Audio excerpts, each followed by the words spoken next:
It's time to get you caught up with all things sports. Yes! Yes! Yes! Yes! On the throw-in. One thing is certain. None of this is possible without you, the listeners. From baseball, football, wrestling, and more, covering local Cincinnati sports stories, news, and highlights. Why is he always calling me? With your host, Justin Trento. When this all said and done, we're going to look back and remember this is what started it all. Available on the TNC Sports Talk YouTube channel. Let's play the ball! Let's play the ball!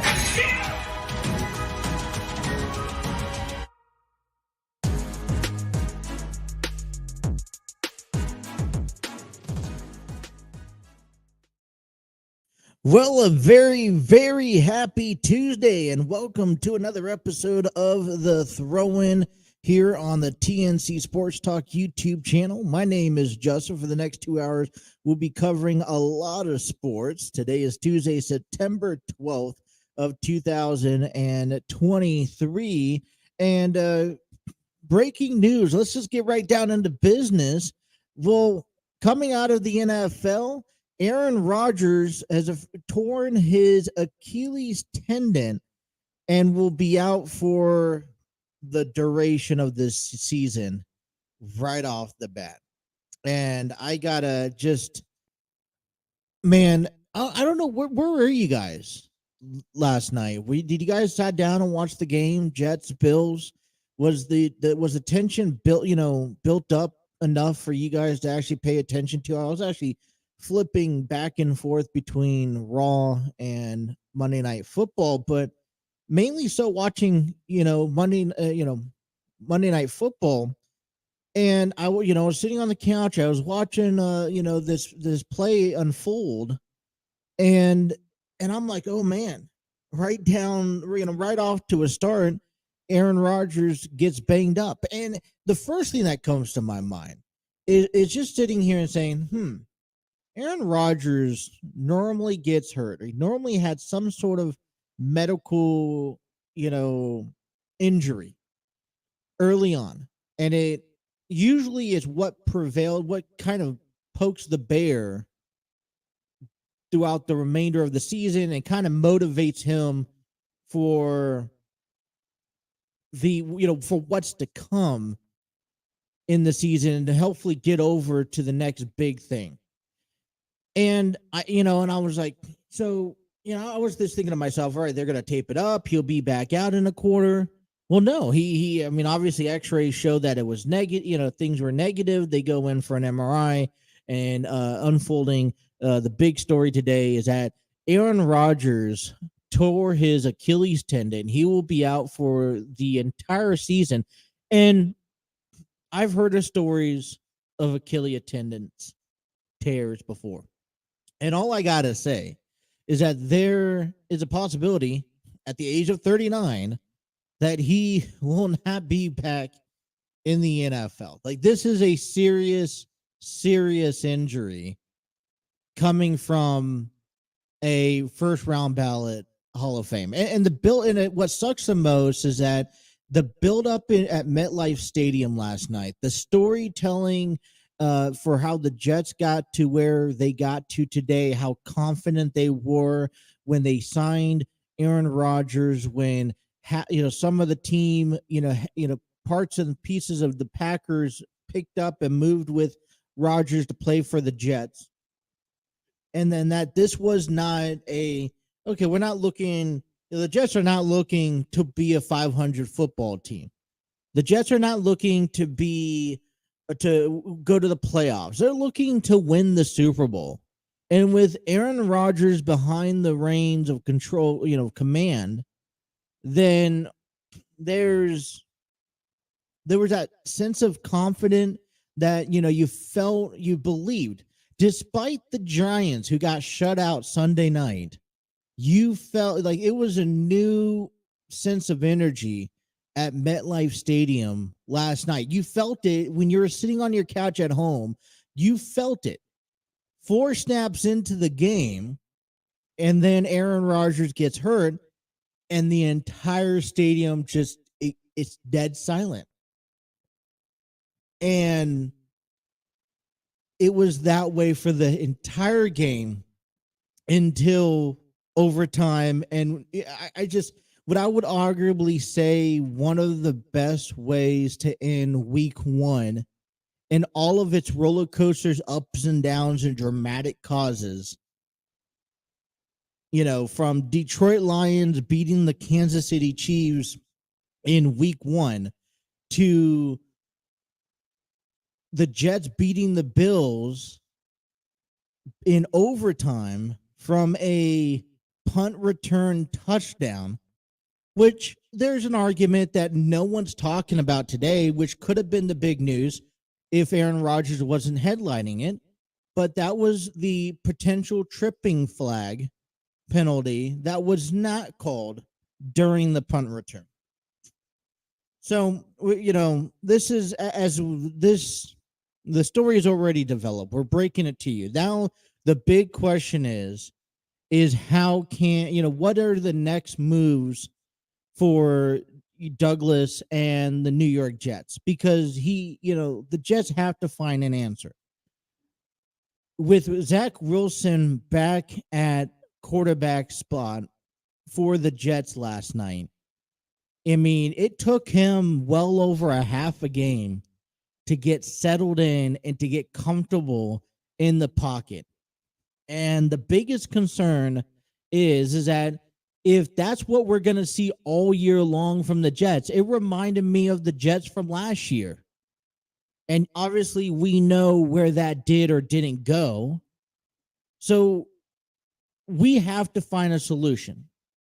The Jets have a really good defense that kept them in the game through and through. As a matter of fact, it was the defense that I felt that won the game.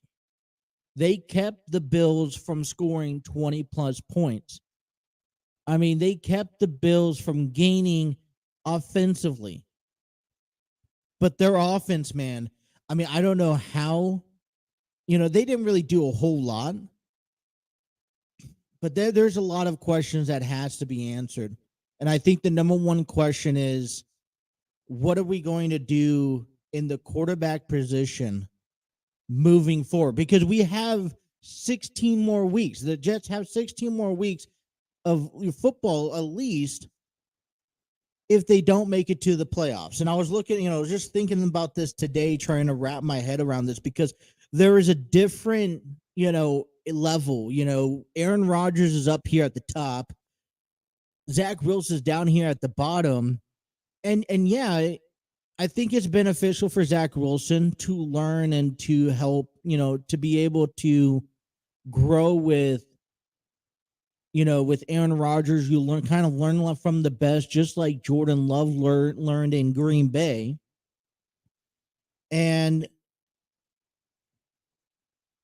But I don't feel that's been enough time that,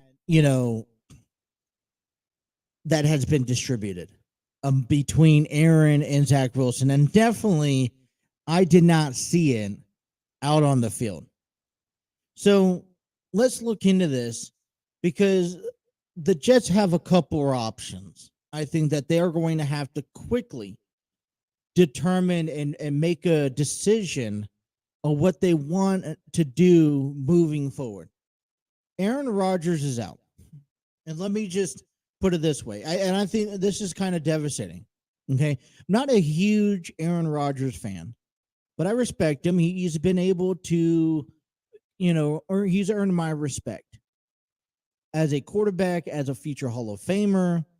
And I was actually rooting for Aaron Rodgers heading into New York and with the Jets, because I wanted him to prove everyone wrong, and that he's still capable of becoming, being this all-time great quarterback. The question for Aaron Rodgers that he has to address is to figure, obviously he's going to get better at some point. But Achilles tendon, the last time I reconcile a injury as significant as an Achilles tendon that when I first heard about an Achilles tendon injury, I was informed that this is a career changing injury. A lot of people don't come back from Achilles tendon injuries. And there is a recovery program, and it's about 8-9 months, if not more. And obviously, I'm assuming as you get older, especially at the professional level that Aaron Rodgers is at right now, there's a lot of risk factor, and it's probably going to take longer to get back to NFL shape ready. So there is a decision that I think Aaron Rodgers has to make. Is he going to fight to come back? That means he's going to, he's not going to go to this blackout retreats that he, upholds. He's not going to go on vacation. He's going to stick within the facility. He's going to train hard, get the proper treatment, and build up to be better.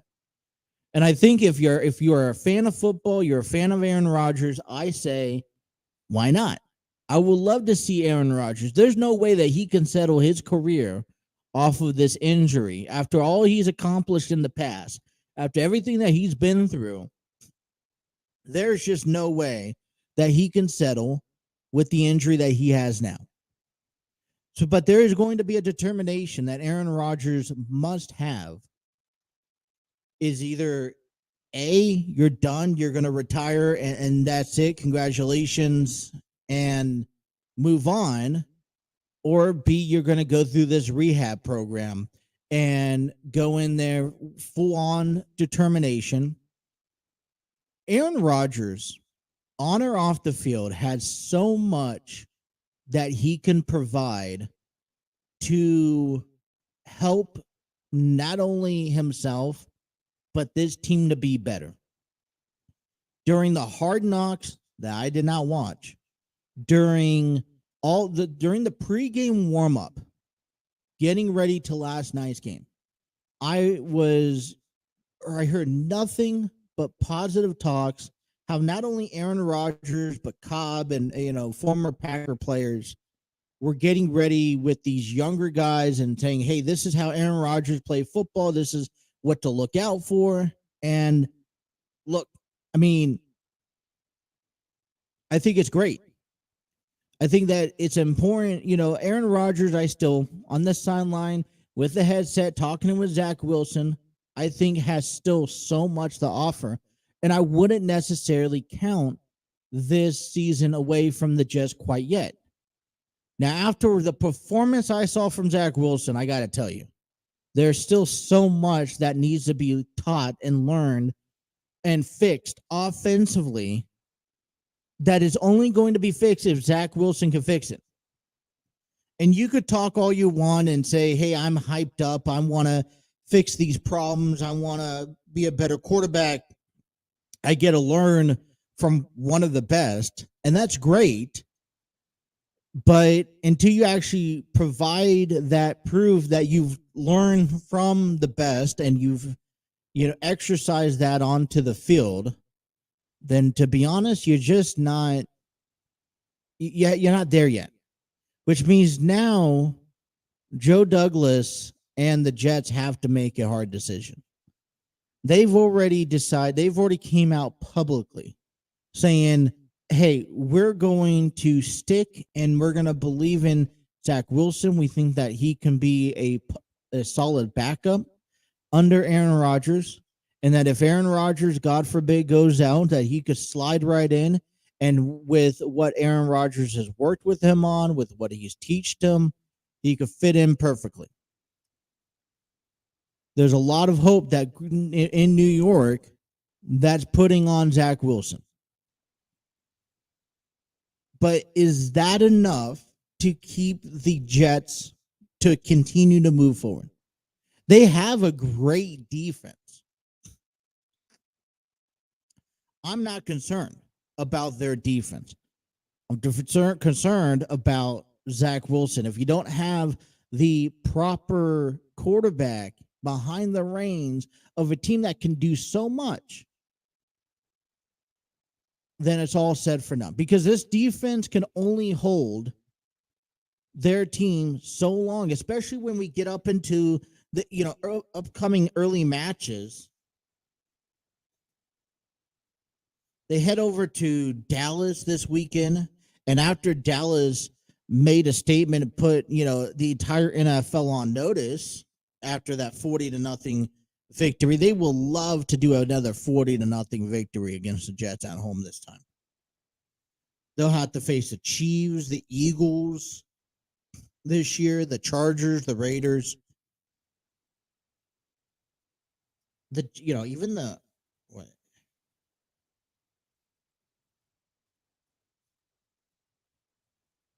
The Jets have their hands full. And this is going to be a really big testimony. So, hypothetical, what do you do? Well, one of the options is that you could go out and find a quarterback. Why not? I mean, here is 5 options that I had at the top of my list. One, you could stick with Zach Wilson. You can stick with Zach Wilson and work with them, and hopefully whatever Aaron Rodgers decides to do, he says, all right, I'm going to stay on the sidelines. I'm going to work with Zach Wilson, mentor him the best that I can. And point out, be in that headset, be chirping in his ear each and every play. That's what I would do. Maybe move Aaron Rodgers up to the press box, up to the coach's box, upstairs. Let him help the offensive coordinator operate some plays, especially from his region. So keep it with Zach Wilson. Well, the next option is that you could sign a free agent, and I know Carson Wentz is out there available, which would be, I don't know how much you want to put into Carson Wentz, but I think regardless of what the Jets do, they need to find something. They need to find a backup quarterback that's capable. I would say even a starting quarterback at this hand. The biggest concern is, which we're going to dive into later in this program, are the trades. Because could you potentially trade for a quarterback such as Jameis Winston, Jacoby Brissett? I would even say, if Matthew Stafford's on the trading block, maybe go out after him. But the Jets could also trade for a positive player. I mean, and last but not least, we could always call the second time retired Tom Brady and said, hey, Tom, we need you in white and green for 1 year. What would you say? What's your dollar price? Now, I think that's kind of a joke, but who knows? We could see what happens. Today we're supposed to be coming on the program and saying, hey, we're going to celebrate this crazy way to end week 1 with the Buffalo Bills. And we'll talk about that here later on. There'll be a little bit more time in this program to talk about it. But the biggest thing coming out is Aaron Rodgers out for the season, only 4 plays into it. And I know early on you kind of like it. Maybe it's not time to hit that panic button, but maybe it is if you're the Jets, because we also got a good chance to see what Zach Wilson had in last night's game, and he didn't really quite keep his team in the run for everything, and I got to honestly say there was a couple really good offensive abilities that the receivers and the running, and the run game had last night from the Jets that really kept their team into it, not Zach Wilson particularly. So, and like I said, their defense is only going to be able to hold on for so long. So that's how we begin our program today. 2 hours coming up here, getting you guys ready for the Reds and Tiger series that begins tonight. What the Reds need to do to kind of hold themselves in, as well as we're going to take a little bit more deeper look at the winners and losers of the AFC North from this past. We got a lot to talk about still yet to come, but Aaron Rodgers is out for the season. Breaking news coming up on the program here. If you guys are watching us on our YouTube channel, Facebook, Twitter. Thank you guys. Hit that like button. Be sure to share it with a friend. Let them know we're live for the next 2 hours. And subscribe. Make sure to have those notifications on so you don't miss a single episode. If you guys are listening to us on our audio platforms, we just put up yesterday's episode of 9/11 is up there, available on our all audio platforms. Thank you. Leave us a review. And be sure, if you miss any actions, you can check out our blogs and everything by heading over to our website at www.tncsportstalkshow.com. That is www.tncsportstalkshow.com. Check out the blogs, merchandise, check out our audio and all of our videos necessary on that webpage. All right, we're going to take our first time out of the afternoon. When we come on back, we'll talk more about what the Jets need to do after losing Aaron Rodgers. You guys are listening to The Throw-In here on the TNC Sports Talk YouTube channel.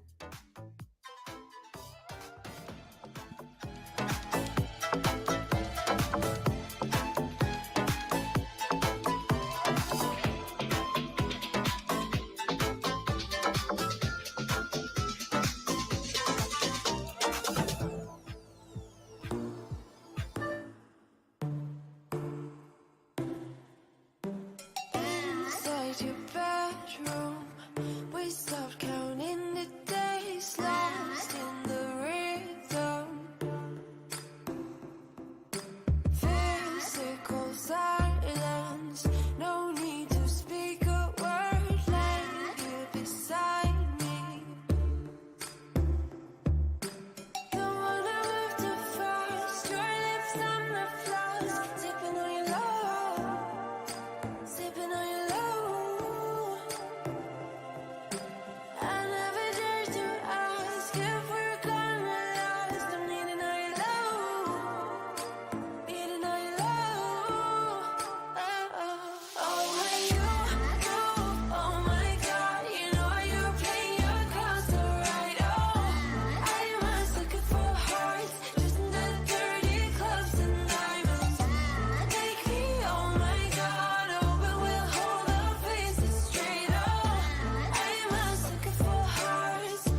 Alrighty, 224 here on the program. And this program is given to you thanks to StreamYard Studios, where you can create podcasts, videos, host virtual business meetings, and even conduct interviews. Check out the free version today at StreamYard.com. Been a proud home of the TNC Sports Talk YouTube page since day one. You know, we had a basically a supporter, child supporter, not child supporter. What do you want to call them? It was like a free offering. You know, we're coming up 5 weeks before I'm expecting my son into this world, and so we had someone that is kind of here on behalf for the wife that is going to be kind of guiding her, answering questions, kind of help building the connection between parents and a child for the first few years. And so that I thought that was kind of a fun, unique experience. And I got to kind of remain optimistic about all that because, you know, I have, you know, 2 girls, definitely well over the age of 3, and they're both actually in school. And it's one of those things where, you know, I'm kind of re-entering the parent world again, especially for when it comes down to infants and a newborn. And I think what's also going to be different and more of a challenging is that this is going to be a boy compared to females, to girls, right? Yeah, 2 girls, they're kind of, all right, been there, done that. And there was just stuff that I was listening to that I was learning about. I'm like, oh, great. I'm petrified, but at the same time, I'm excited because it's not just about, hey, you got to carry on. Because I was always a big believer about being able to carry on, you know, the last name. And so, you know, we had a little hour meeting today, and, you know, we're going to get used to this person coming by week in and week out. And that's fun. And, you know, now she's, you know, she dropped, you know, when they start growing up too, because she has a sister that she's been kind of raising for a long time, and she dropped her off just now at a friend's house. So it's kind of also a little bit emotional because you're also worried that, hey, she's going to make the right decisions. She's going to do the right thing and this and that. So it's a little bit of everything going on in the household today. But as we talk today, big news coming out, and that is breaking news with Aaron Rodgers ruled out for the season after a torn Achilles tendon against the Bills last night on Monday Night Football. The Jets went ahead and picked up the victory, which was very impressive. Probably a game that the Bills should have definitely won. And it actually came down to overtime. They were tied at 16 apiece, and it was thanks to a 65-yard punt return touchdown with an extra period courtesy of the undrafted free agent Xavier Gipson. And, you know, listen, when I was watching last night's game, I saw a physical dominance from the Jets defense. And I think any team, even the Chiefs, even the Eagles, whoever goes up against the Jets should be generally concerned about their defense. And I really do believe that they have a strong front of offensive line. They got a strong front of receivers. You just have to know how to use them. And the thing that we're going to find out quickly this Sunday with Zach Wilson, I'm presuming back at the reins, because unless, I don't know how much time it's going to take if the Jets could go find a quarterback, to bring a quarterback in, train him enough time for this Sunday against the Cowboys. The Jets are going to have to rely on Zach Wilson. So we're going to see how much during the offseason, how much during preseason training camp did Zach Wilson learn from not only Aaron Rodgers himself. And I would love to see Aaron Rodgers at the game this Sunday, and I don't know what the game plan is going to be. We talked about how he's going to have to determine that, but I would love to see Aaron Rodgers there, but we're going to see Zach Wilson. It's about Zach Wilson until the Jets go pick up either a backup quarterback or quarterback to replace Aaron Rodgers at the starting position. We're going to see how much Zach Wilson's learned and how much he can actually show on the field. And I think that's a bit of the scary part if you're the Jets, because I went back and I predicted they were going to have 11-6 record this season, be a postseason, be in the playoffs this year. I had them beating the Bills accomplished. I have them beating the Cowboys. I have them beating the Patriots this year. So how much of this year is going to change? There's obviously going to be something that changes this year because Aaron Rodgers is not there. I had the Jets on a 11-6 record with Aaron Rodgers. And so I don't quite know if the Jets could have the same season without Aaron Rodgers. And like I mentioned in the opening segment, I would like to see Aaron Rodgers down there on the field or up in the coach's box upstairs in the headsets talking to Zach Wilson, saying, all right, hey, listen, this is what you should do. You should be looking out for Cobb over there. Be watching for that in lineman out there that just is quick to get off the ball. Those are things that I hope, coaching wise, because Aaron Rodgers has so much knowledge. He has so much capability on and off the field that he contributes either way. And even if he's not on the field, the Jets are paying him so much money for the next 2 or 3 years. Let's milk every last ounce of him. But the genuine concern, the concern that we do have, and I think, listen, I'm going to take rivalry set aside. It's like the whole when DeMar Hamlin, went down. Listen, when DeMar Hamlin had his incident, no one this wasn't a football game no more. Aaron Rodgers went out with an Achilles tendon injury. This isn't a football game no more. All right, football game was left on the field. Now I care for Aaron Rodgers. I hope Aaron Rodgers does well. I will never wish an injury, a career, threatening injury, nonetheless, even a splinter to my enemies. And so I think trying to wrap our heads around that is a bit difficult coming into on a Tuesday. But it does definitely change the Jets because they're all in. They're sold in that they're going to go in and become, go to the playoffs. And in the next year or two, hopefully become, a Super Bowl contending team. Now that's changed because a lot of that was riding on one man. Now we're going to see how much of the rest of the team can incorporate that one man's philosophy, getting them the best opportunity to succeed this year. Because right now, you just beat the Bills, which is an accomplishment. The Patriots, I got nothing to say for the Patriots as of today. The only other team right now I'm fiercely concerned about is the Miami Dolphins because of Tua Tagovailoa. He looked like a rock star. He looks like he was he looks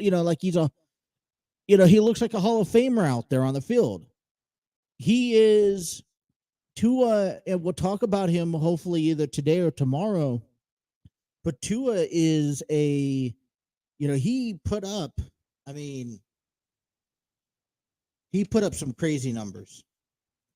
Tua Tagovailoa, he was 28 to 45, and he also put up 412 yards with 3 touchdowns on Sunday's game against the Chargers.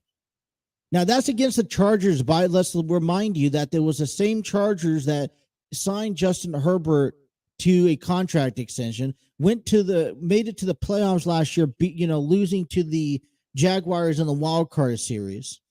This is a dangerous Chargers team that's playing in the same division as probably arguably one of the best teams in all of football. That is the Kansas City Chiefs. that's trying to go neck to neck with them. So I guess we're just going to have to wait and see. Talking about the Dallas Cowboys, changing the subject here a little bit before break. Cowboys put the NFL on notice after a 40-0 victory over the New York Giants Sunday night. And I think the Giants came off a little strong, and by making, hey, we're putting the NFL on notice. You're putting yourself in a position that I'm going to remember in 17, 18, 19 weeks from now.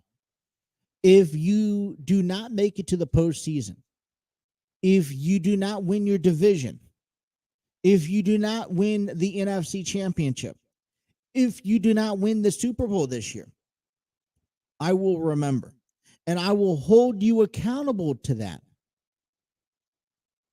Congratulations that you shut out the New York Giants. And you know what? Listen, I think that's not an easy task to do, nonetheless, to shut out any team in the NFL, especially the Giants, who also are trying to figure it out in the same division that you had. Make excuses all you want about the weather, blah, blah, blah. That's okay. But at the end of the day, yeah, the Cowboys did something pretty incredible.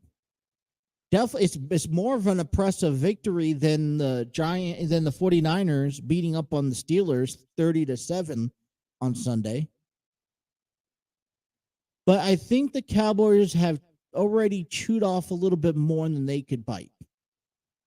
And that's coming in here and saying, hey, we have put the NFL on notice. We're coming in here. We're going to destroy. We're not just going to win.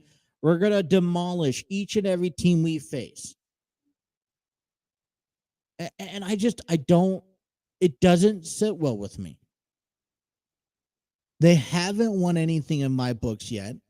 It's only week one as in the NFL. And as much as we could make that excuse to the teams that didn't perform well on Sunday, we talk about the Chiefs, we're talking about the Bills, we're talking about the Bengals, the top three teams in the AFC right now. Those teams didn't do well. You know what? They're going right back to work. They're not going on off no pansies and saying that, oh, we're making excuses in the books. And that's not what they're doing. They're finding ways to get better, and they're going to get ready for the next week's action. You don't see the Eagles go on a limb and say, hey, we beat the New England Patriots, therefore you guys should be scared of us.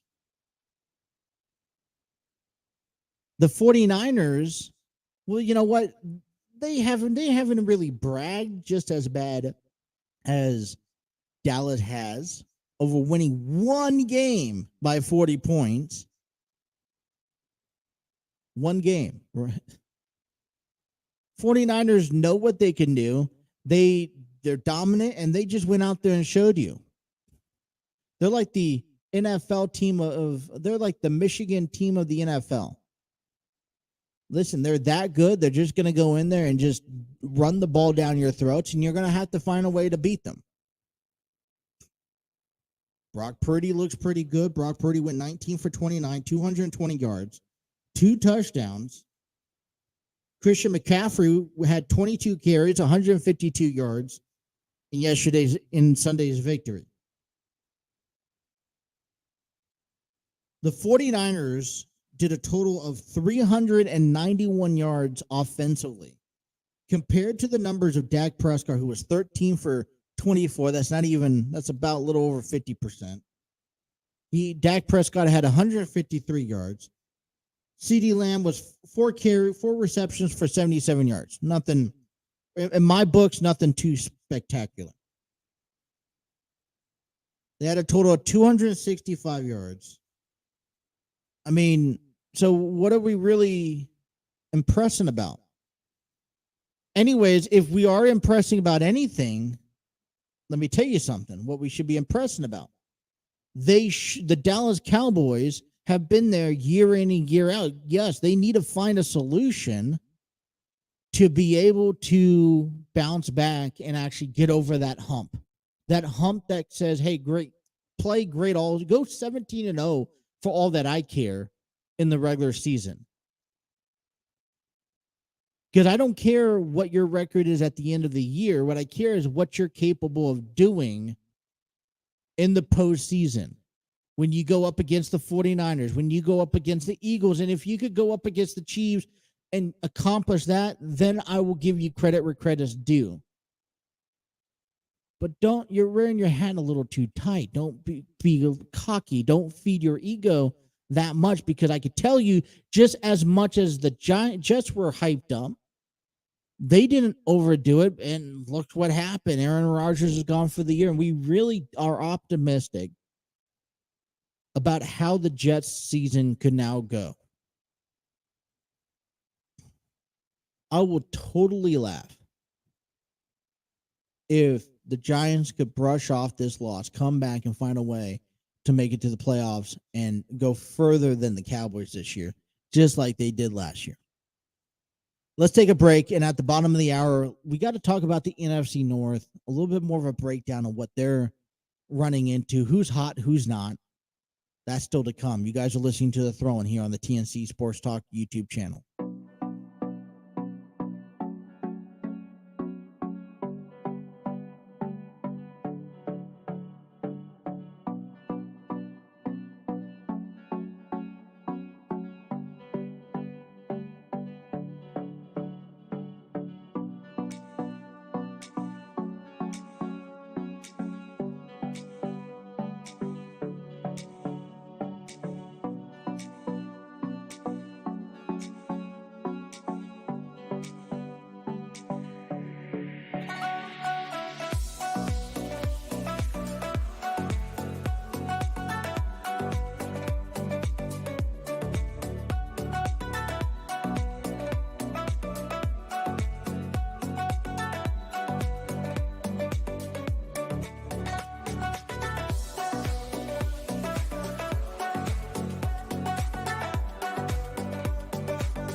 Alrighty, 2:44 here on the program, taking you to the bottom half of hour number 1. And we're just kind of rolling along here. You know what's rolling along a little bit is that we're only in week 1. You have those teams who go out there and they have an impressive victory. And now they're all say, hey, we are a legit team. We should be taken seriously. And we're going to go on and win the division and this and that. And I laugh at that. Yeah. Why wouldn't you?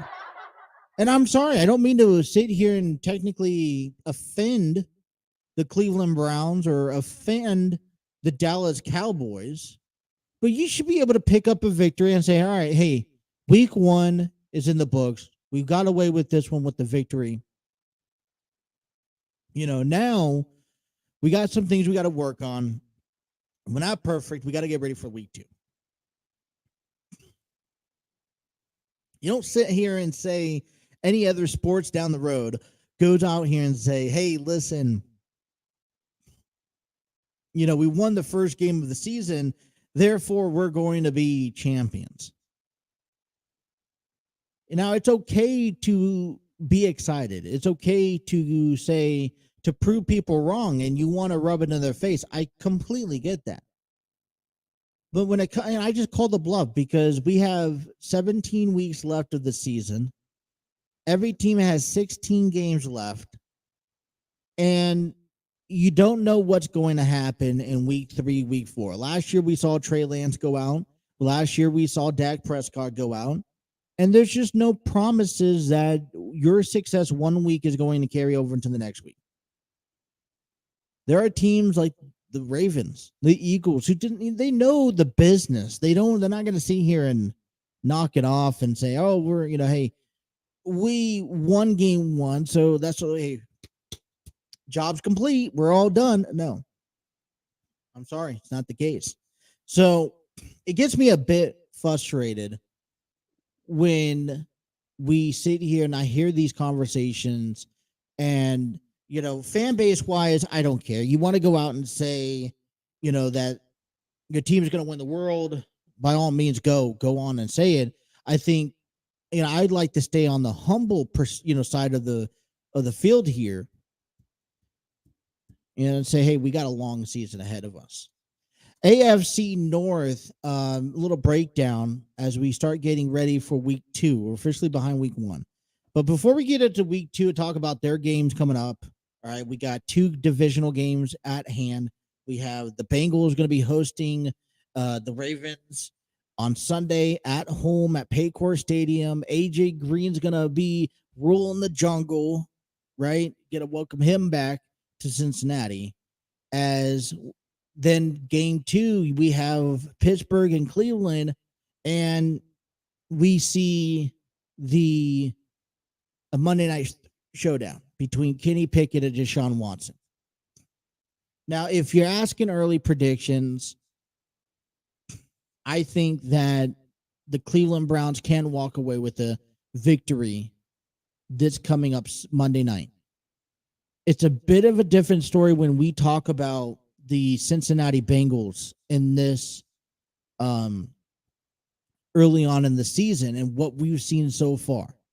Now, obviously, the weather is going to be completely different than what we saw in Cleveland last week. But there's 2 things that come in my mind. I'm going to be preaching about this entire season, especially since the second one we saw in front of us on day 1 of training camp. And that's going to be Joe Burrow's health. I don't know exactly what appropriate timetable it meant for Joe Burrow to come back, but you know that when he's playing, he's going to give it all. And yes, he wants to be out there. My thing is with Joe Burrow is that he will play when he's injured. And if he doesn't know his limits, you know, as a young kid who just got paid, who probably has expectations from not only him, but his peers and the fan base, then he's going to go out there even when he's hurt. And I don't want him to go put himself in a position where it's going to take him out long term. and this is where I find struggle. I saw a lot of struggle in Joe Burrow. I saw him physically struggle with his calf injury. And my concern is that it's going to carry over. It's only going to get worse. And no one's pointing fingers at the offensive line. No one's pointing fingers at the receivers or at the coaches. No one's even pointing fingers at Joe Burrow. But I do question so cold-heartedly how far does he have? And exactly what percent is he at? We knew statistically that Burrow does not play well against the Browns. One of my thoughts heading into game 1, week 1, was that you could potentially see, it would probably been beneficial, even if we knew, hey, we're going to pick up the loss of the season. If you knew that prior to the season, would you have changed the way that you did things? What I mean by that is that if you sat here and said, hey, it's going to be a long shot, how desperately do we need game 1 of the season? Yes, we want to pick up a victory and have momentum coming home, but I'd much rather have everyone safe, healthy, ready to go for our first home game of the season again when the Ravens come in, who we know are a twice as better team as the Browns. I would have sat here and said, hey, maybe I would have thrown in Jake Browning for the game majority of the time, more than what we actually saw of him.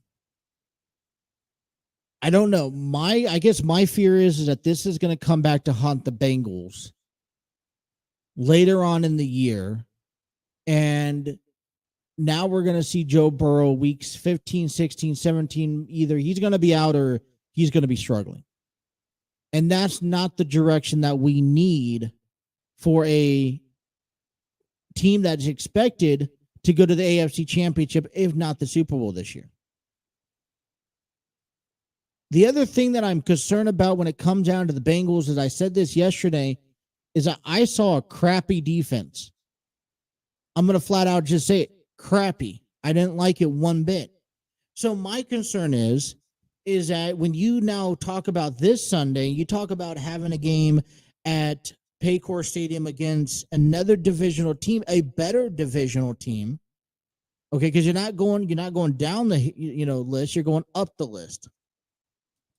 And the defense that we don't have, the inexperienced team that we don't have, and yeah, I would love the Bengals to prove me wrong, but there is a fee. I truly, I can't. If I was putting money on this game, I would have to go with the Ravens because that's just where I got to put the money where the mouth is. I feel like the way that this season is going to turn out is going to be a long season. And I don't know how far we're going to be able to get.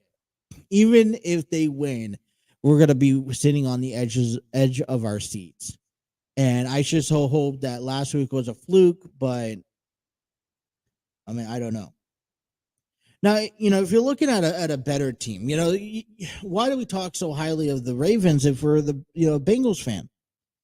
Well, they had a 25-9 win against Houston. I understand maybe that's not something that you would go showboat across the world about, but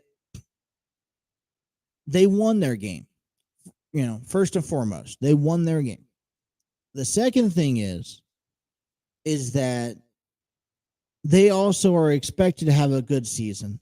You have Lamar Jackson, who is now settling down in his new contract year. And the Ravens are looking to reclaim that NFC North. And right now, still as of today, there's only one other team that I think can go toe-to-toe with the Ravens when it comes down to holding this division intact, and that's going to be the Bengals. But if the Bengals continue, I know this is early on, but if this performance this past Sunday has any indication on how this team is going to play out the course of its year, I'm a bit concerned. I'm a bit nervous. We get over to the Browns and the Steelers game Monday night, and you got Pickett, who, I mean, yeah, you know, as Pickett, you don't want to get embarrassed twice, especially now you got to face the division rival in the Browns. But let's face it, Browns, you want to, you know, show the world, prove to everyone that you're a team that should be taken seriously. Go embarrass the Steelers on the road, and I may say, all right, you may have something to talk about. Because I think that everyone kind of lets Deshaun Watson go right past them in their selection, unless you're a Browns fan. And this is the first year that he doesn't have to, you know, deal with suspensions, and the Browns could actually get off to the season that they want to have. But I think it means that if, you know, that you're going to have to be consistent. And when I was looking at their schedule this year,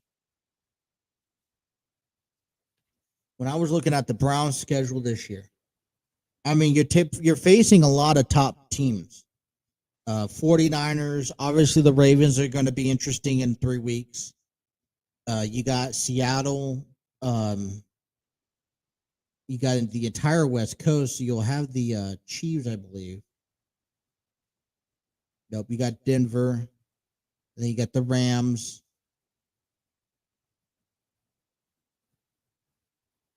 I would say you got the Jets and the Rodgers, but you don't have them anymore.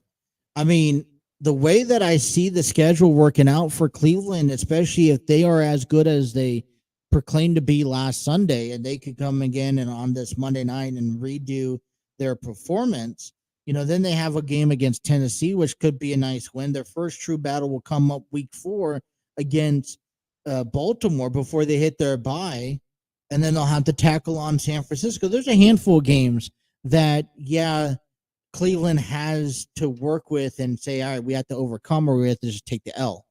And they can simply walk away here. I had them predicted at 7-10. They could reverse that and be a 10-7 team, or even higher, you know, especially if they allow Cincinnati to come in and, you know, they encourage their flaws. Pittsburgh is at the bottom of my list when it comes down to ranking the top and the bottom. Pittsburgh's at the bottom of my list because I think there was an expectation of them kicking off to the, you know, slow start of the season. I think that the Pittsburgh Steelers is going to take a few weeks to find themselves again. And that's just how, you know, I don't think they really added much onto the team to help benefit them. Coming in next, it will be the Cincinnati Bengals. Very much of a sloppy play, and I was a bit disappointed in the performance of the Bengals on Sunday. It was very gut-wrenching to watch, but I still have hope. But there's a lot of things that scare me moving forward, that if the Bengals don't fix, or they don't show that they're healthy in certain key ways, it's going to find them a struggle on the season. The Browns come in at number 2. And here's why they say that. Yes, they had an impressive victory. There was weather concerns and this and that. But they come in at number 2 because because Baltimore at number 1, I just feel like they're already there. So that's my rankings for top to bottom when it comes down to the AFC North breakdown. Like I said, it's only week 1 of the season, and we got a lot more football to watch. Anything can happen.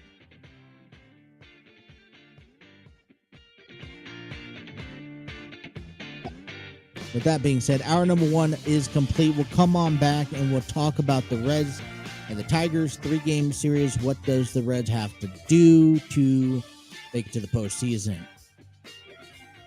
We'll also talk a little bit about Tua. Is he better than Justin Herbert? And with Aaron Rodgers injured, how does that in AFC East kind of fall apart now? We'll take a look at that again. We'll also talk about the end of an era with the McMahon's family as WWE actually merges with UFC, officially beginning its day with TKO Group. All that still to come. Hour number 2 coming up next. You guys are listening to the Throw One on the TNC Sports Talk YouTube channel.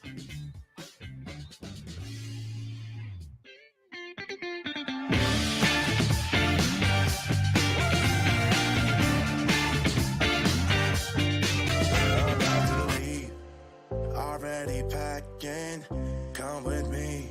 I'm not really asking. We'll get away to a place where we don't know. About to see the world in action, what we can be. Life with no distractions, we'll get away. This is what we waited for. Take my hand, we'll make it somehow. We can't miss out. I'm done living life with the lights out. Die with my own doubts. Be free with me. Let's go, let's be free with me.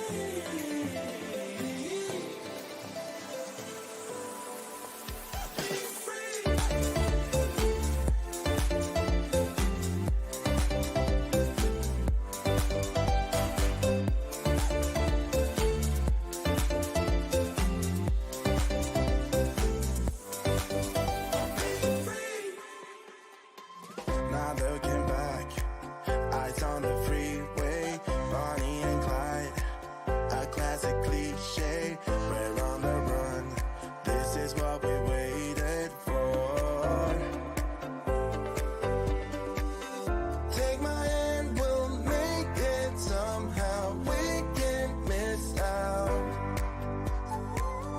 I'm done living life with the lights out. Die with my own doubts. Be free.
Alrighty.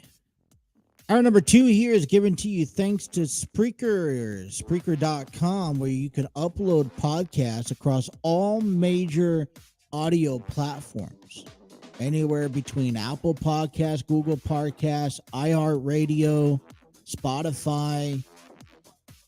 If it's podcastable, acceptable, then it's on there. You guys can listen to the throw-in today. That is the throw-in on all audio platforms, thanks to Spreaker, because of their availability. You can also check out their view the analytics of your podcast. If you got a podcast, upload it, distribute it, see the analytics, and be able to monetize already. Check out Spreaker.com for more information. Check out the free version today. And I want to thank everyone who has been downloading this episode and listening to us, making us your sports talk radio. Whether you agree with me or you don't agree with me, or this is the ideal sports show that you guys love, enjoy listening to. Whatever the case may be, thank you. I appreciate it, because without you guys, I can't do what I want to do. And for me, so there's just a lot to be thankful for here. All right. Like I said, breaking news coming up from the beginning of the hour, as we learn that Aaron Rodgers ends up tearing his Achilles tendon last night, 4 snaps into the game, and Zach Wilson replaces him. The Jets hold off to go on to win in a, I think, fashionable outcome. They win 22-16 in overtime, thanks to a Xavier Gibson's 65-yard punt return touchdown to seal the deal. But the bigger story coming out, other than finishing off the season or finishing off week 1 with an incredible punt return comeback, is what are the Jets going to do? Because Aaron Rodgers is out for the season. He may be done for the remainder of his career. We talked about Aaron Rodgers. We talked about Achilles tendons. They're not a fun injury to have. And like I said, for professional athletes, a lot of times, unless you're very young or you have the best of the best doctors to really care for you, some people don't bounce back, some people don't. And this could be a situation where, Aaron Rodgers doesn't bounce back. He's 39 years old. He's one of the oldest players in the football today. And, probably it sucks because, I'm sure you don't want Aaron Rodgers to finish off his career like this. But I think now we understand the injury. We know that he's not coming back. What we have to be acceptive to is now figuring out how the Bills can adjust and move forward. Do they stick with Zach Wilson, or do they go out and they find another quarterback, either a backup quarterback or even another starter? Immediately the rumors come to a head of, could we see another Tom Brady coming out of retirement scenario to play 1 year for the Jets? I don't know. Is that even warranted? Do we even want that? I don't know. Now, you couldn't simply find can the Jets afford to trade? And who would they be trading for quarterback? You have Jameis Winston, Jacoby Brissett. Those are backups. What about Matthew Stafford? All names. Involvement into possible trades and deals that the Jets could acquire. Eventually, they're going to have to find another backup quarterback anyways. But what are they going to do? Are they going to find a quarterback to replace the starting position and be a starting, in the role? Or are they going to find a cheaper version? Which then urges the question is that you're putting a lot of faith into Zach Wilson. We saw what he couldn't do last season. He didn't really show much at the beginning of this year already, with week 1 being so down and barely carrying the team. Is there confidence going into that? What do you do? I mean, so I guess time will tell. But that's just the big story right now going on in the world of, I guess, sports today. Cincinnati Reds get ready to take on the Detroit Tigers tonight. Reds come into tonight's game 74-71. Just I had it right here. 74-71, 2 games back in the wild card behind Miami and San Francisco, who has a game and a half ahead of the, behind of Arizona, who holds the 3rd wild card spot. Chicago, who beat the Rockies 5-4 last night on the road, are 2 games up in their division. And the Phillies split the series in the doubleheader yesterday against the Braves. They stand 3.5 games up in the division. Both Diamondbacks and both San Francisco won, as Arizona beat New York and the Mets 5-4, and San Francisco beat Cleveland 5-4. Milwaukee shut out Miami 12-0. Pittsburgh lost to Washington, and St. Louis lost to Baltimore. If anyone's counting, they'll go back at it again. Tonight, we will have left-handed pitcher Brandon Williamson up on the mound. He's 4-4 on the year with a 4.20 ERA. Last pitch on August 29th in San Francisco. He lost the game after going 6 innings, giving up 6 hits, allowing 3 runs, and striking out 5 batters. The Detroit Tigers will also send up left-handed pitcher Joey Wentz, who last pitched on September 5th in New York against the Yankees.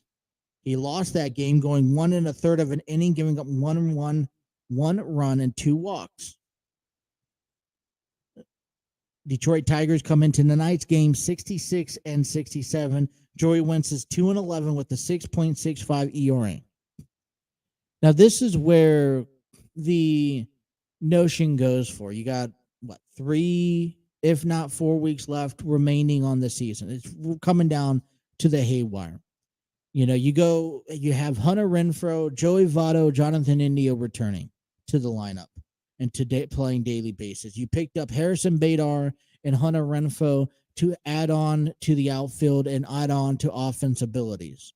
Can the Reds find a way to hold it out? And actually, it's going to be hard because you don't face Arizona, you don't face San Francisco, and you don't face Miami. So, in other words, you're looking at, all right, not only we got to just focus on the game that's at our hand and on task, and then we got to win when we can, but then you also got to, in the back of your mind, you can't focus on the other teams contending. And what's going to suck is that, hey, we can go on a nice little 10-game winning streak, but none of that means anything unless unless your opponents or the other teams in contingency are also struggling.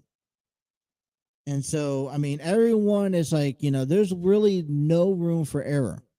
The good news is, on this hand, the Cincinnati Reds are facing a 66-77 record Detroit Tigers, who's practically eliminated from the playoffs. And they're going to have a less than 500 season. And so there is that realization that, hey, what do we have to do to win about this tonight in this series? Is that this is a team that plays that is not playing this best baseball. They're probably shut down. They're probably looking for what is like for next season. And so with them already on that mindset, I would honestly go out there and say that this should be I wouldn't say a piece of cake, a walk through the park, but pick up the games that you can win, and then don't worry about anything else. I think we also need to start here on September 12th to start reminding ourselves that the Reds have come a long way. Now, I will love it more than anyone else if the Reds can finish off a season in the playoffs. I will love that. But I think reality is that we have this checklist that we still have to go through. Okay? And we're checking some of it off, right? Let's win the fans back. I think that's a check that we could check off this season. Let's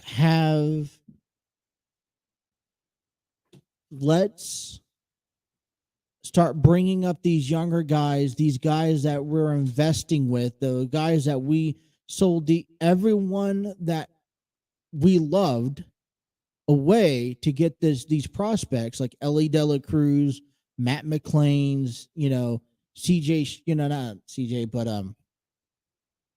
Strout, Williamson, Levi Strout. That's the kid's name.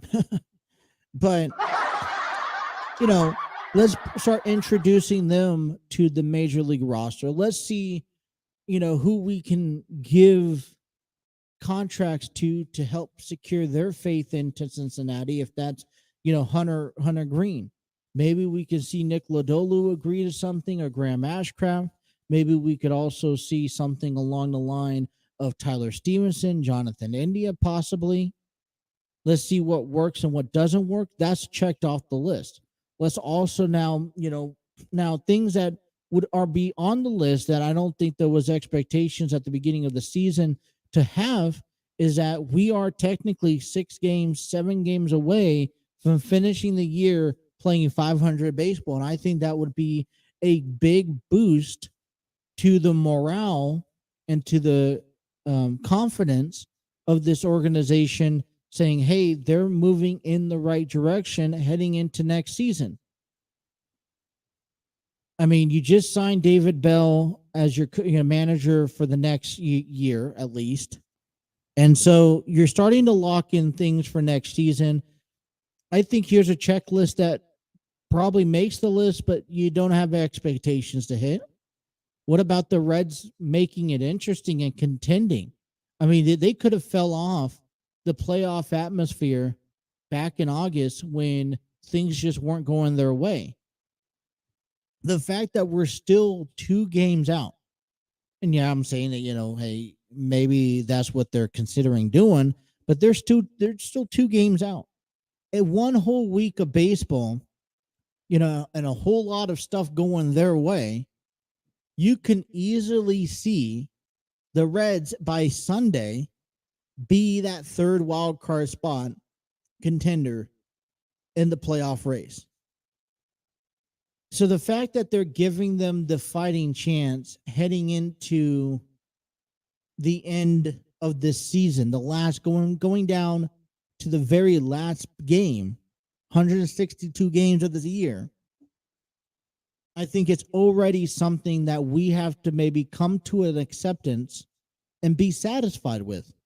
And for me, where the Reds were at the beginning of the year, where they were intended to go to by now, they've already accomplished the world.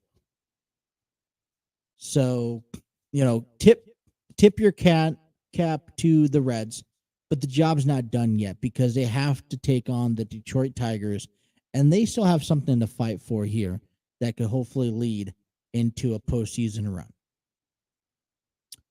All right, when we come on back, we're going to talk a little bit about Tua Tagovailoa, how this AFC North can really be rearranged.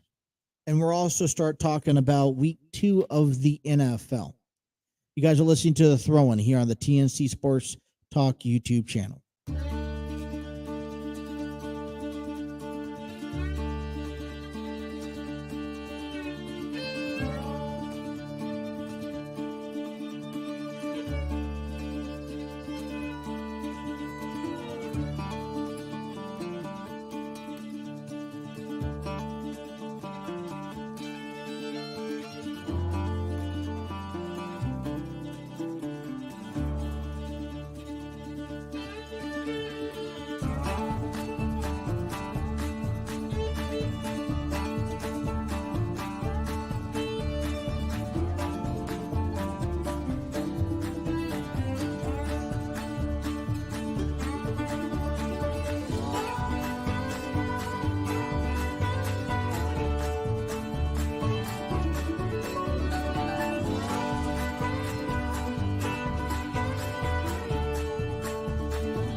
going on, everyone? Justin here from the TNC Sports Talk YouTube channel. I want to give a big shout out and thank you to you, the listeners. That's right. Without you guys, none of this is possible. I would also like to take the time and invite you out to our merchandise page, thanks to T Public. Our merchandise page is where you can find all of our brandings from the throwing, which is currently active weekly, to the TNC Sports Talk official brands, to either the prior shows that was part of the TNC Sports Talk Foundation. Within all the brandings, you can select t-shirts in both men and female sizes, apparel such as hoodies, kids onesies, kids t-shirts, phone cases, notebooks, coffee mugs. They have a vast majority. This is why I love T-Public. And right now, if you spend $80 or more, you get free shipping. And so we want to invite you out to our merchandise page by heading on over to tpublic.com/user/TNC-sports-talk, or even using the QR code up in the right-hand corner. We want to thank you guys again, the listeners, for supporting us, and we hope to see you guys out wearing our merchandise.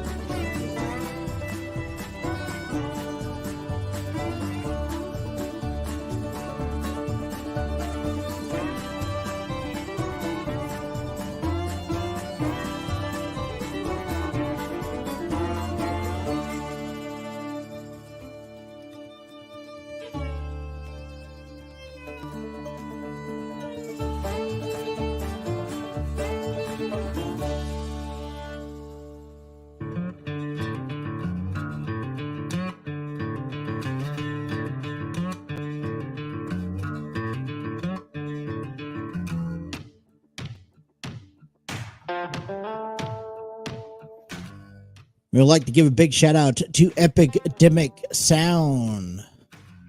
The music you listen to coming back and going into breaks, given to you thanks to Epidemic Sound. Discover your world-class artists, composers, and bands. Find the perfect soundtrack and give your social media accounts the music they deserve. Epidemic Sound is a royalty-free music link. For more information, check out epidemicsound.com. We'd also like to give a big shout out to Canva for making all the commercial breaks. It's providing the platform to make commercial breaks and all the presentation packages that we have available for you today. Check out their options and what they have to offer at canva.com.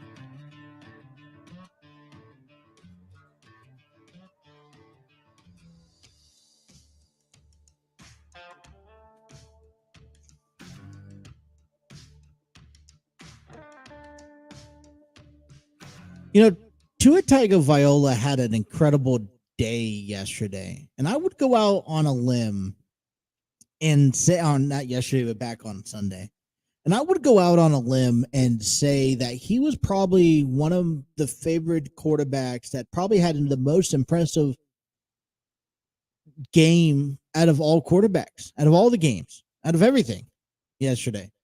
Tua Tagovailoa did put up some really good numbers, especially against the Chargers, who they seem just to get better and better every year, and that's the goal, right? If you're the Chargers have such a tough road ahead of them because they're in the same division as the Kansas City Chiefs and Patrick Mahomes. And we talked about this yesterday, but despite the Chiefs' loss against the Lions on Thursday, you kind of just, brush that off and could say, hey, all right, we lost. We just get back at it next week and we'll take care of business this coming up weekend.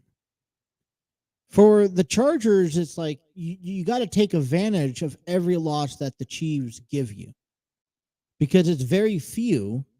And you almost, as the Chargers, have to be the most perfect team. Even being perfect team doesn't give you enough to be better than Patrick Mahomes and the Chiefs. So you almost immediately come into the season believing that you are playing for a wild card spot.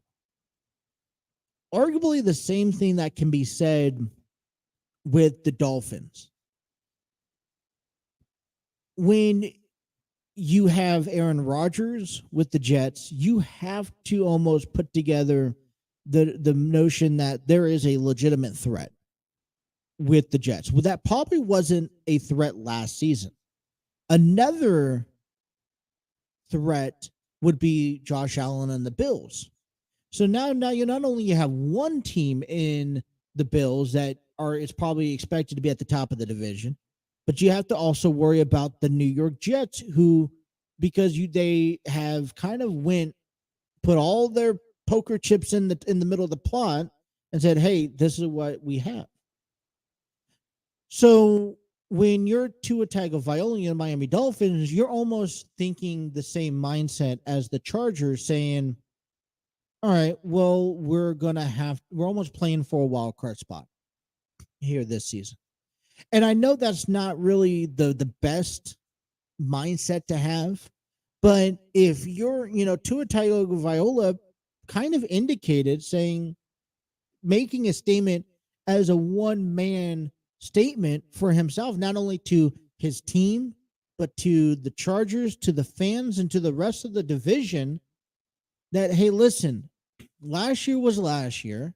Yes, I got hurt, but I'm still don't overlook me because of the injuries. Don't overlook this team because of what happened last year. Okay, last year was last year. If we want, we believe that we're one of the best teams in the AFC. And how we're going to show you is by just honestly beating you.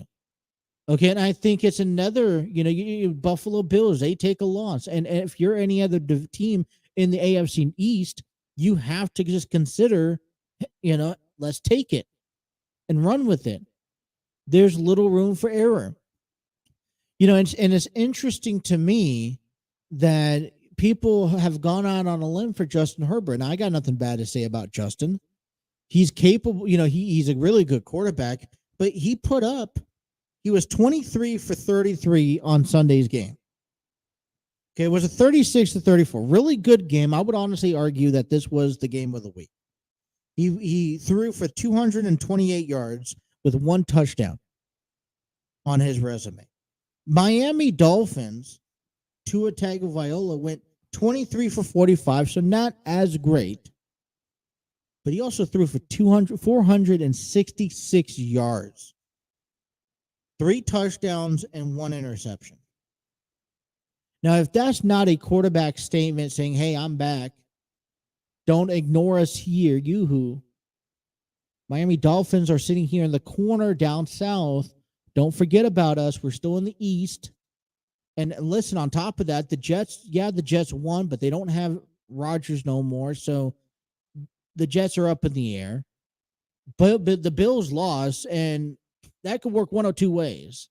Either they're going to bounce back and be dominant, or they're going to let that affect them and have an average year. If that's the case, Miami has a easy shot at the AFC North just as much as the Jets do. And honestly, why not? Let's throw in just as much as the Patriots do.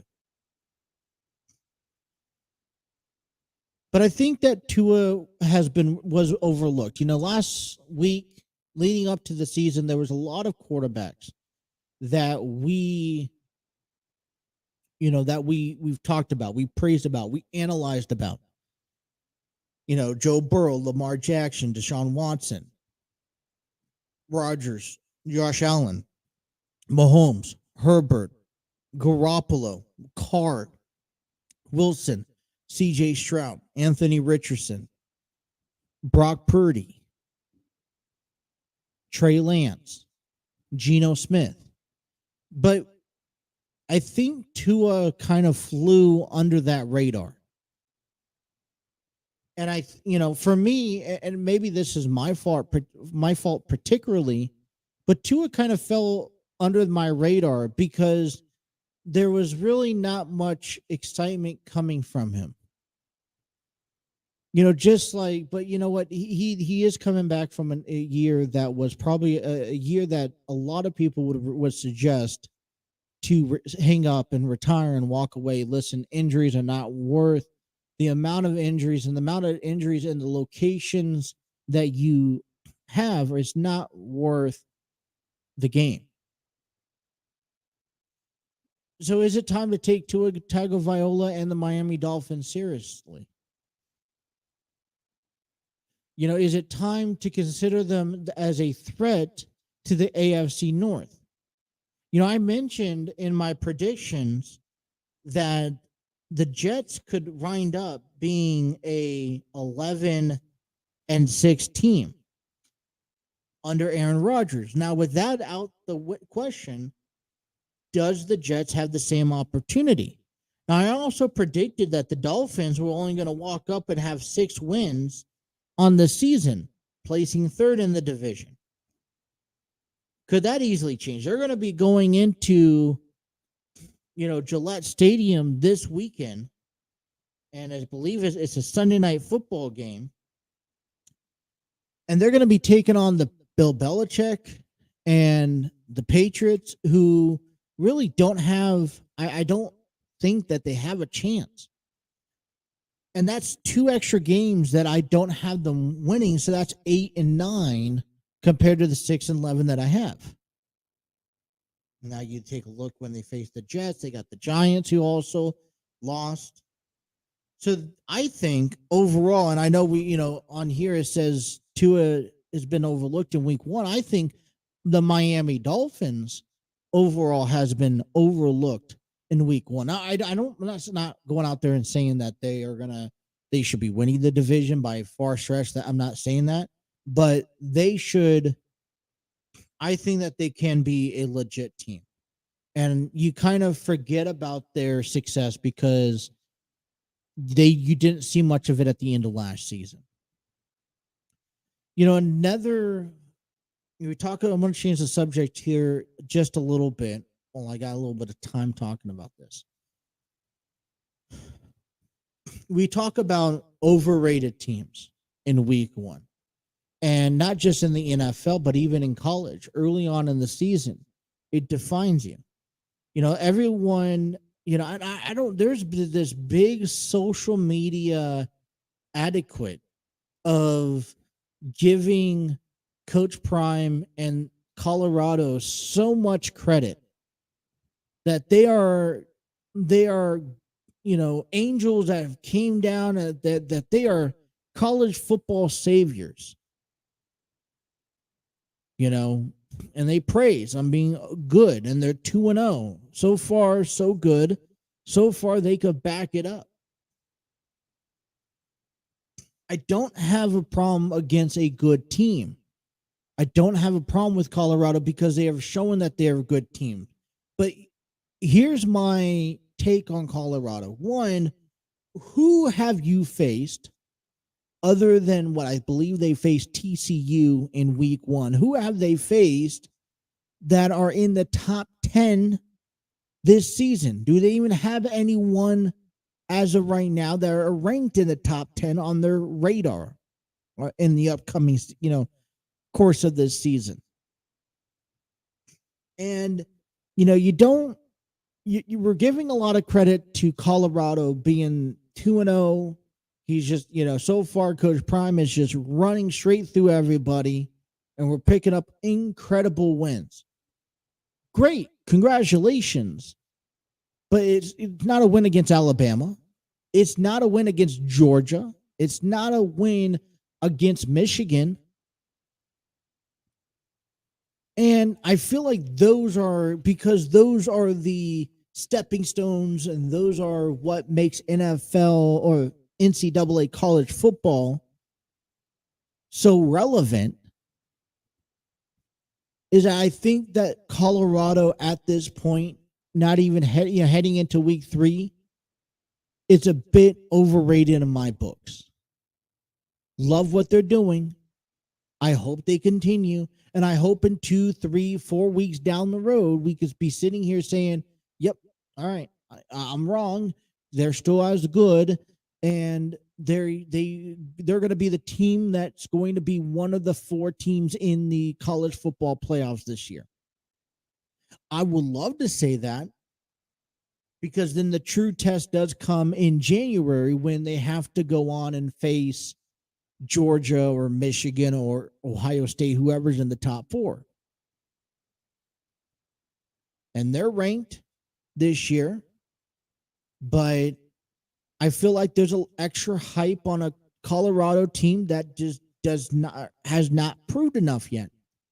Now, a team that we should be talking about is the Texas Longhorns,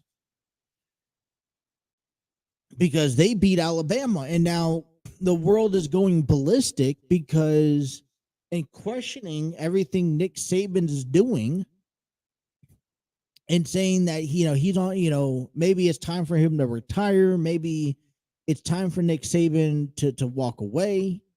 He needs to go back in and fix a lot of things. And you know what? It's the same thing. All good things, the saying, all good things come to an end. Well, I'll say that that Alabama has been this top tier program forever. And so they lost to a team. Are you telling me that they're incapable of losing if needed, if warranted, to a team? And especially if it's to a team as good as the Texas Longhorns. Now, if Colorado went in and beat Alabama, I ought to be saying the same thing about Colorado. Because Alabama is a team, no matter where they're ranked on that AP top 25, they're a team that if you can beat Nick Saban, that is for me, if anyone who could beat Nick Saban, it's Hall of Fame bound. Here's the Heisman Trophy. Here's the college football playoffs. You won everything in my books. And now it's time to have that conversation of, is Texas back to where they need to be at? Is Texas finally back home to the top of the top 25 of their conference and beating top dog teams such as Alabama, Georgia, et cetera, et cetera? So, Colorado, I'm sorry, you're a bit overrated in my books. I'm not going to decline or decredit you for what you've accomplished so far, but 2 weeks into college football and you only played, honestly, one game that was probably, in TCU that could have been, a good back and forth game. Great, you won one game. You had an easy win week 2, and now you're 2-0. Now you guys are thinking or saying that you're long shots. I don't call for that. I'm not necessarily a big supporter of that. So,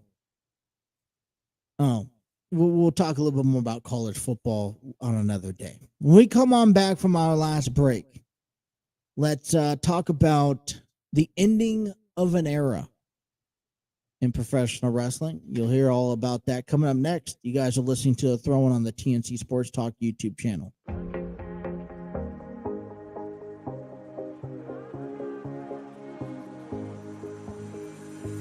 Looking back at the good times before it all went down, climbed right up on the hillside, a different view of my life. You left me running on and on, but I don't care, would you let me in? You said goodbye like everything's gone, everything that we could have been, but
Alrighty, 3:42, bottom half of the program here on this Tuesday afternoon. We'll be taking the little one to soccer practice. A bit humid outside, not really raining, which is good, I guess I would say. But man, what a busy program it has been. Can't wait to come back. I'm gonna have to really dig deep probably on a Wednesday to find a whole lot to talk about, but man, I'll tell you. So this here segment here, I think for me, it's I think it hits a bit differently if you honestly want my opinion. And some people will say that they're excited about this new beginning, this new era. This is a lot of people will say it's long overdue, but I gotta honestly come out and say that I spoke a little bit on it yesterday, and I don't think it's going to officially resonate to me that the WWE is officially no longer a brand of its own or a brand under the McMahon family. Last night on Raw was the last time that you can officially put the McMahon family on the cover, saying that they authorized, approved, that they were the sole authorizers of the program. It is. Ending of the McMahon family in the WWE has finally come. Let's talk about that here after this quick promotional ad.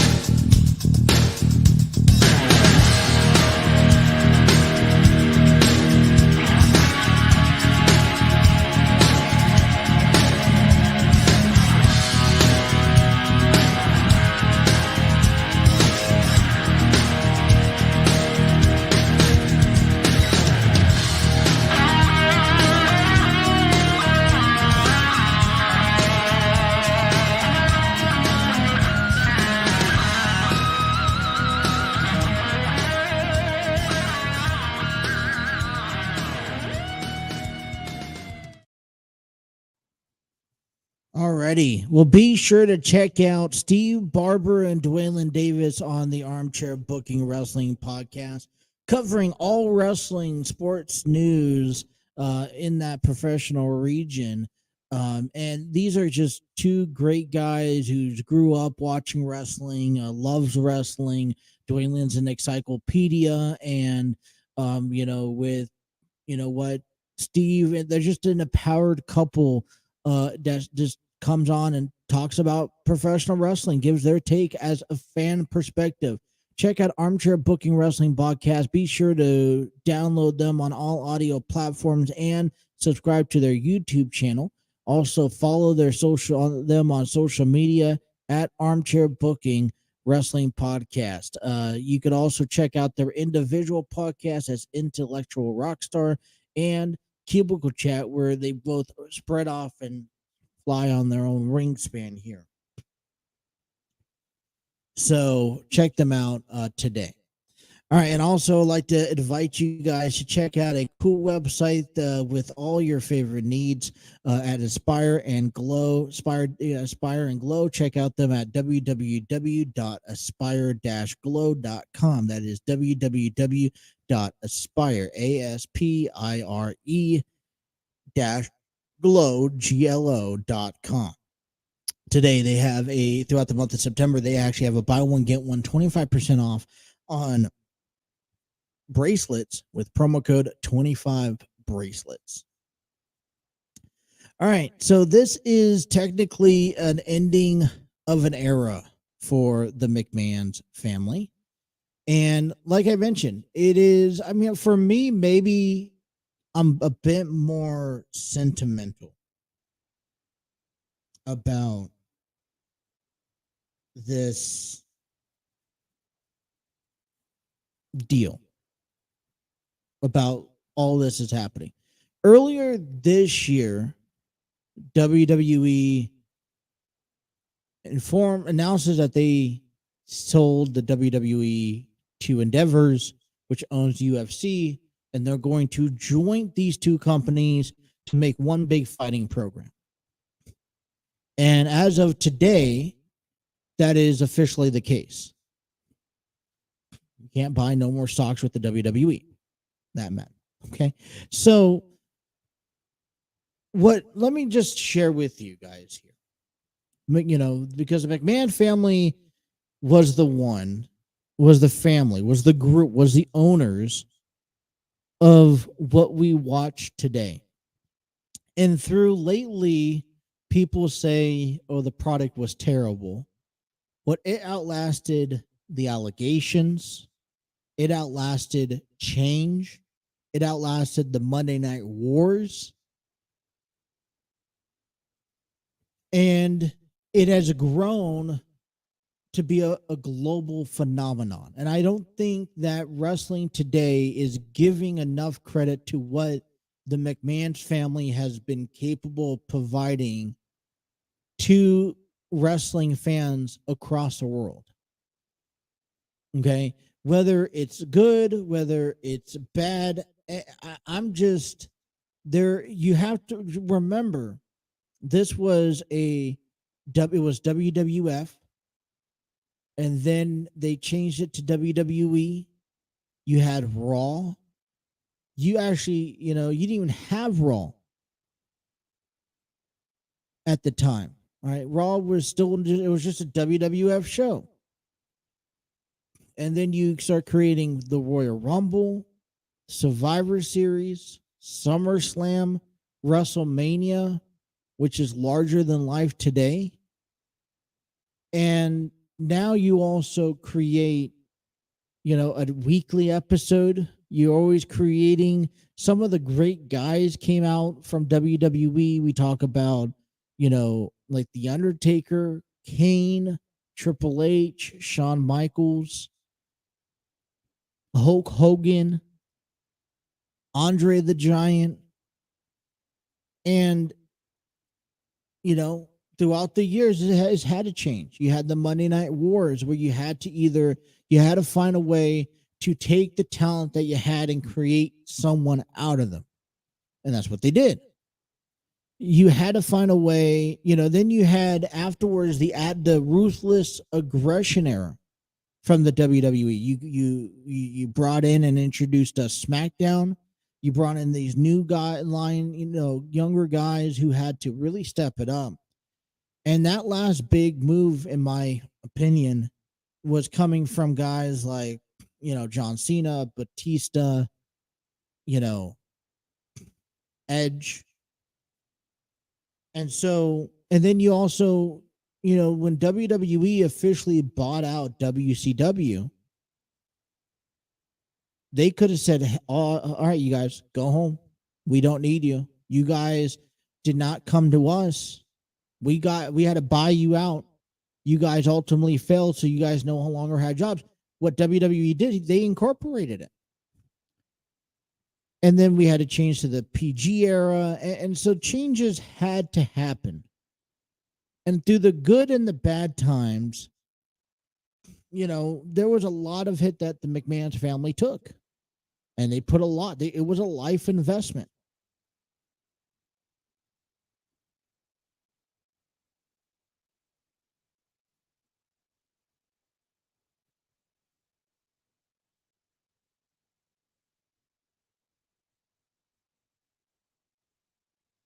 So if you're asking me, the McMahon family is the WWE.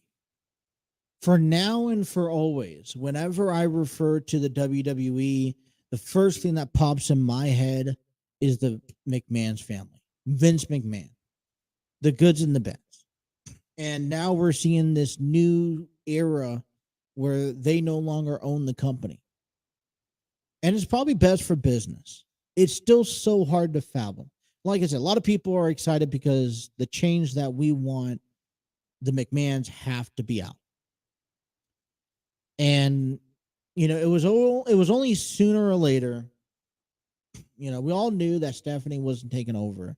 Shane wasn't taking over. Linda obviously ain't taking over. Maybe Hunter, but that's a lot on him.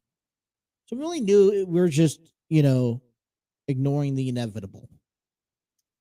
So what can we look to now as this new company begins its first pass? Well, last night, I was actually a bit disappointed that we did not see the McMahons last night on Raw. I don't think they really paid any attention to that, which for me, I'm a bit, I guess, disappointed. It doesn't feel right.